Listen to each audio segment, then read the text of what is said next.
Hi everyone, this is Long Vo. Today is November the 13th, 2012, and I'm analyzing one of my games in the Burlington Chess Club.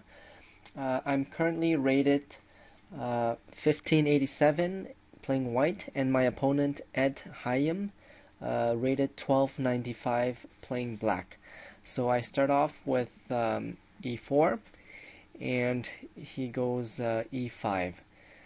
So when I see this, I can't resist playing the King's Gambit with f4, and e takes f, knight to f3. The purpose is to block the check. I think next time I may try um, perhaps the bishop, and if the queen delivers check, then I'll simply move the king.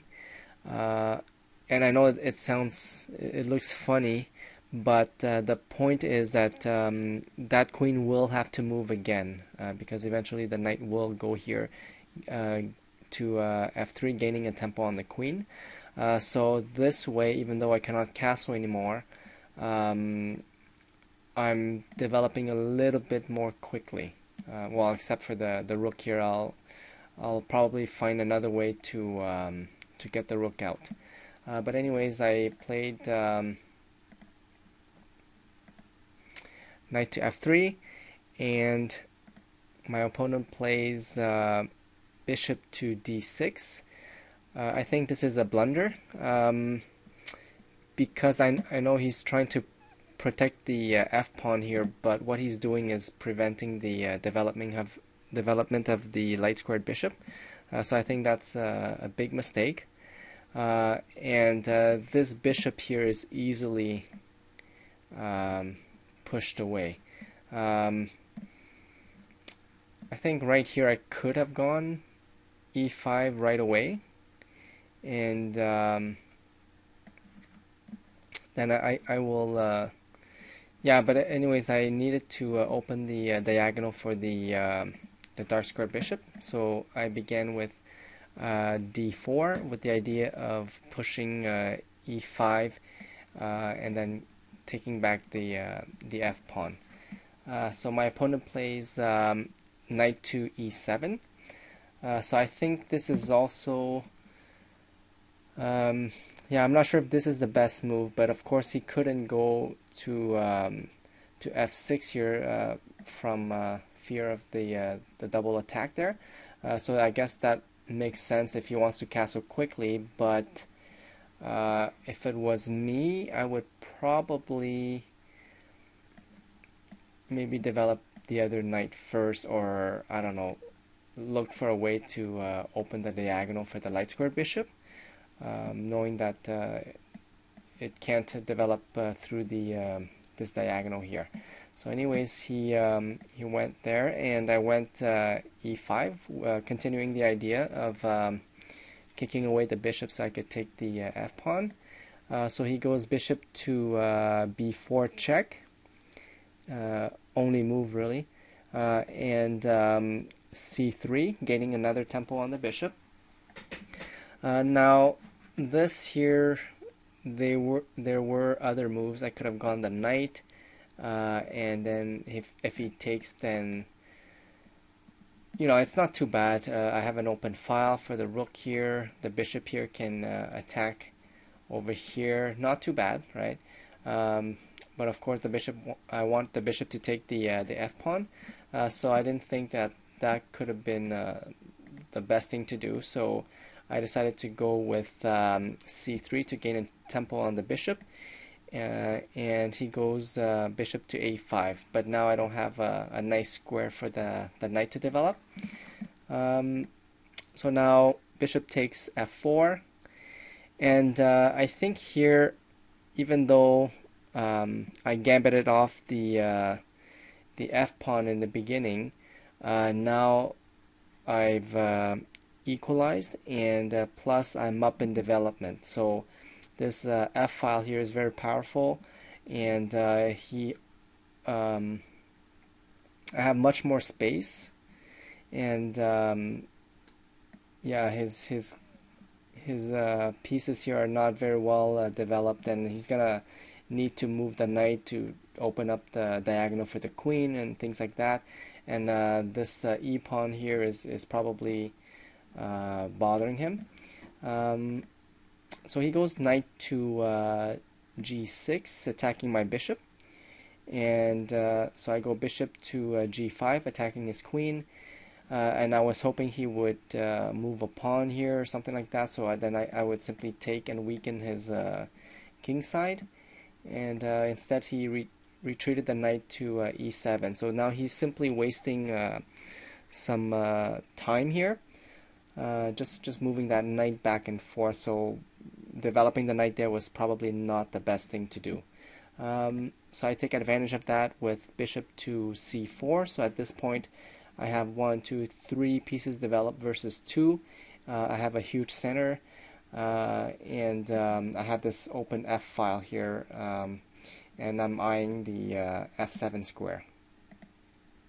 So now he castles king side, and so he's adding defenders to the f7 pawn here, and that's fine. So I castle as well, so I'm also adding an attacker. So right now it's 4 developed pieces versus 3, and so he tries to kick the bishop away with h6, which works for me because the bishop just hanging out here is just annoying him with this pin on the knight. So I'm not sure if this is the best move though, because he is weakening the king side, and with the king's gambit you have to be careful not to create any weaknesses. I think a better move would have been perhaps the knight here, or look for a way to open some diagonals for the bishop, the light squared bishop, I mean. Okay, so now so at this point I was thinking, I obviously have the initiative here. My pieces are better placed. He has nothing to really attack my king, so I was thinking perhaps sacking the dark squared bishop with simply continuing development and bringing more attackers towards the king. This diagonal here is very weak, and this dark diagonal is also weak. So if he takes, I take with the knight, and then there's threats of bringing the queen in, and I'm not sure how he could defend, but I guess here if he perhaps moved the knight here or something like that, and I don't know if the queen goes here. Oh, that guy's pinned. So I think that was a possibility, and there's lots of pressure on the king side. So I wasn't brave enough, I suppose, to sack the dark squared bishop. So I went bishop to h4. My reasoning is that I didn't really feel like calculating that far, or maybe I should have, to make things more interesting. But I felt that I had the initiative, I had the space, I had the time, so why give that up? So just simple developments, moves, and keeping all my pieces, because with the king's gambit it's important to keep your pieces so that once they get traded off, you're losing attackers, right? So I just didn't feel confident sacking that bishop, so I retreated it. And queen to e8, getting out of the pin so he could move the knight. And so at this point he's wasting a lot of time with this knight, and he hasn't really developed the queen side, so I think I have a huge advantage here. So I just keep developing with knight to d2, and the idea here is to add another attacker. and he goes knight to g6, kicking away my bishop. So now I wasn't sure what to do. Obviously, that bishop is important, and maybe keep developing the knight. And if he takes and I take, I still have initiative, and two knights around the king here. There's great attacking chances here because knights can really jump over pieces, and with this pin here with the f7 pawn, there's ideas of moving the knight here, and then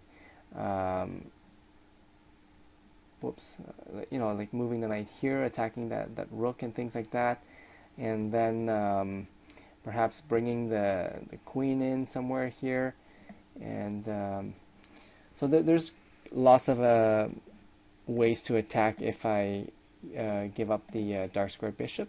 However, I also saw that this dark diagonal here was all open. This light diagonal here is all open. This bishop is really powerful, and I felt that perhaps simply retreating the dark square bishop to f2 and then relocating here would put a lot of pressure on this diagonal. So that's what I did, even though it was blocking the my f file here. It's only temporary. So now he develops knight to c6, and so now I go queen to c2. Now here's the idea: because he moved this pawn here, he lost a defender on the knight. So the only defender is the f pawn, and now the pawn is pinned. So when a pawn is pinned, it's basically useless. So therefore, this knight doesn't have any defender. So my idea was to move the queen here to take the knight. And he saw that, so he went knight to e7, adding another defender. So these two knights here are doing a good job defending the king.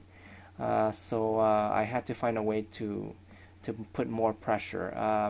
What I have going for me is that this light squared bishop and this rook and the dark squared bishop are totally blocked off from the king's side. So I have time on my side, and plus this huge space advantage, especially this e pawn here, is preventing any ideas of him trying to relieve the tension, because I can always take en passant, right? So so now I go rook to the a rook to e1, and the idea here is that eventually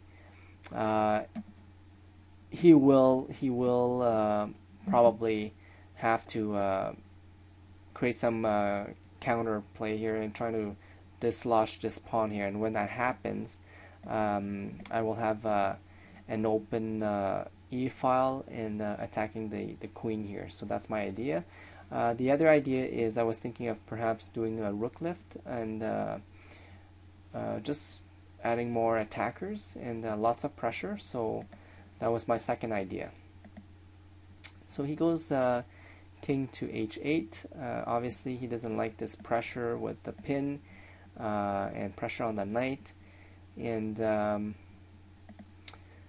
so here's what I noticed once he moved the king to h8. He basically took away all the squares for his knight, except for the f4 square, and then there's the h4, which is taken by my knight. So I had the idea of taking away this square here with bishop to e3, and then if he doesn't keep an eye on this knight here, my idea was to trap it. Okay, so I'm not worried about weakening my king's side because there's no attack from his side here. Like, he's got no initiative whatsoever. He's simply defending his position. So he goes bishop to b6. So same thing, blocking away the B pawn here, so he can't develop. Um, yeah, so I don't know why he's. I guess he is X-raying the king, but this bishop is not going anywhere, and plus it's defended, so there's no real point here. Or maybe he's trying to create some counterplay here with c5, and I guess, yeah, there is a reason, I suppose, but it's a little bit too slow. So I keep pushing with my idea of h4, and now he realized that the knight is in trouble. So he goes h5, blocking the h, my h pawn from attacking the knight. And when that happens, this whole diagonal belongs to me. And plus there's a great outpost for my knight there. So obviously knight to g5. Now this knight is very, very well placed, puts lots of pressure on f7. We have 3 attackers here. So f7's in trouble, and he's got no way to add more defenders. He could add the king, but then well, the knight is still in trouble here if I can find a way to dislodge the other knight. So if that happened, I don't know what happened here. Yeah, maybe I could yeah, I don't know. I guess that didn't happen. So but I thought that may have been the best move, perhaps. I don't know.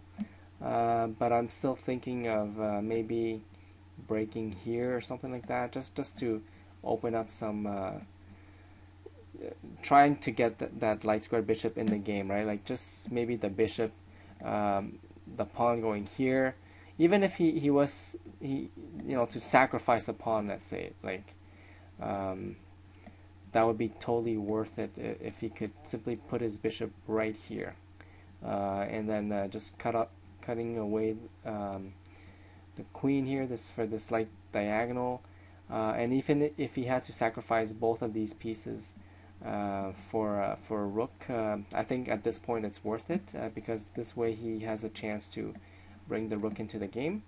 And so instead he went with f6, I guess, to protect the f7 pawn, and so that worked for me because right, like this rook here is not that active until this e file is open. So obviously e takes f, rook takes f6. So here I think if he had taken with the pawn, it could have gotten interesting, perhaps with check the knight here, and or the bishop here, and then he would be forced to exchange the rook for 2 pieces, and then I still have the initiative, right? So let's say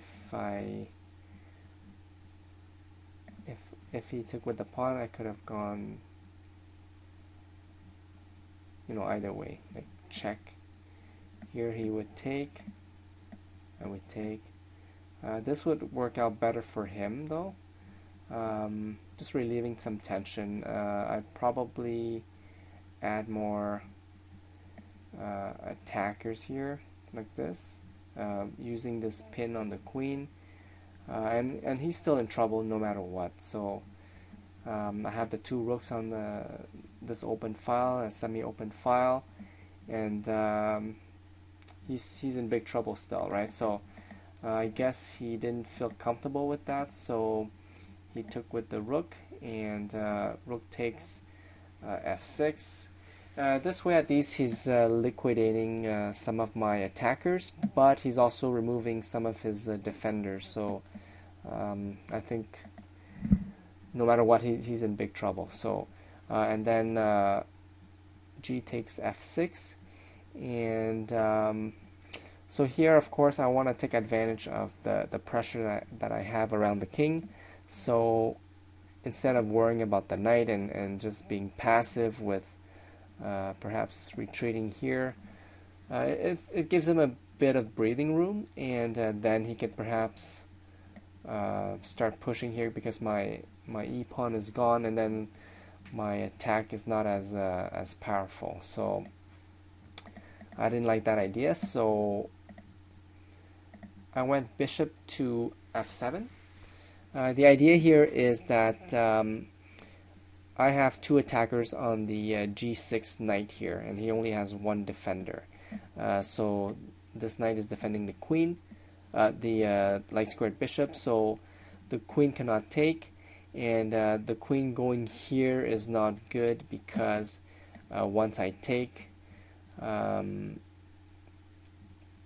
if he takes back, then I could double attack the king and the queen, so that's not good. And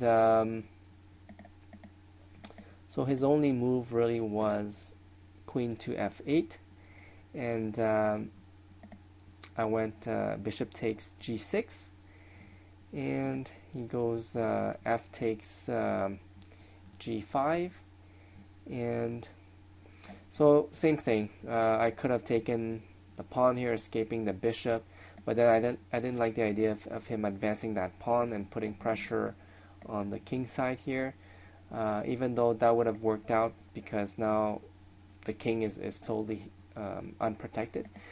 So that could have been an okay line, but instead I went bishop takes g5, so double attack on the knight, and there's multiple threats here, and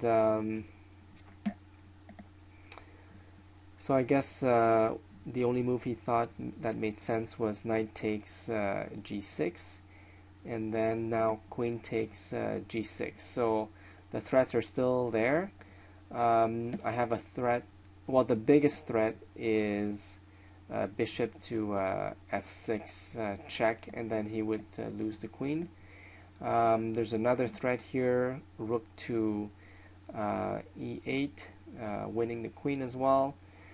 So at this point it's hopeless, and he goes d6, opening the diagonal for the light squared bishop, and I guess he's hoping that I would not see the possible checkmating idea. So of course I see it. So bishop to f6 check, and there's no way to block that, so he resigned because his next move would be queen to g7, and then queen takes g7 checkmate.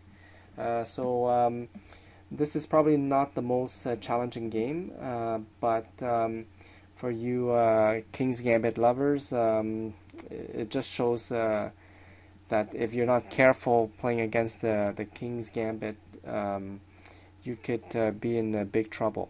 Okay, thank you.